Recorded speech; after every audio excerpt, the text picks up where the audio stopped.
Bishop, I heard Every Nation Side which I has started a weekly prayer meeting, and I understand that your pastor is believing in growth this year, and there's no way to grow a church without God's moving, and that's a very honorable belief. So when is your prayer meeting? Our prayer meeting is every Tuesday, 8 o'clock. We decided to put it on midweek because we think it's so important after the weekend service, the believers coming together again and pray. As the Bible says, when 2 or 3 gather together, God's presence will be there. And the verse before that is also saying that when 2 of them agree in something on earth, it will be done to them by the Fathers in heaven. So we think it's so important not only for the believers to pray for growth, but pray together for growth. Because like the Bible says, it has added power for corporate prayer. So my next question is, what is the setting of your prayer meeting, and why you guys decided to do that? Very simple, we just come together and pray.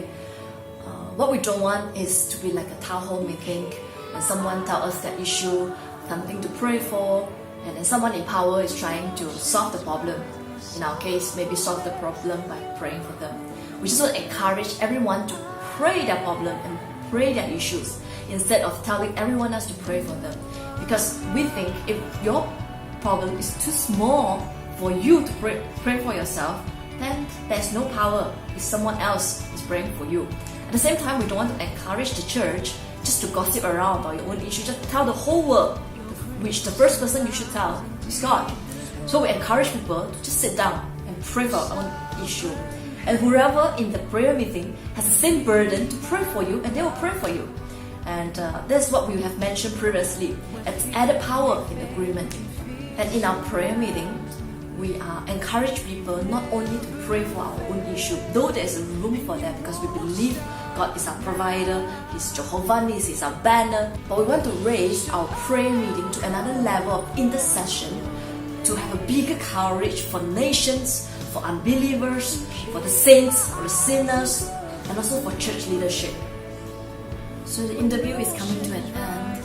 What will be your last word to encourage the believer to join prayer meetings? One thing I really want to leave it to the believer is just join the prayer meeting and pray.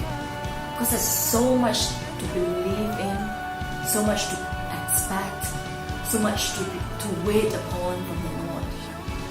And after leading a church for a while, and I realized it's easier for believers to come together and serve than to come together and pray.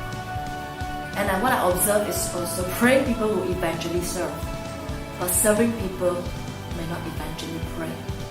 Because that is so powerful when someone prays. Because eventually, when they hear from God, they want to serve. Because they know that's the best way to obey God. It's better than sacrifice. And I've also heard many believers will tell me that they have no story to tell as a Christian.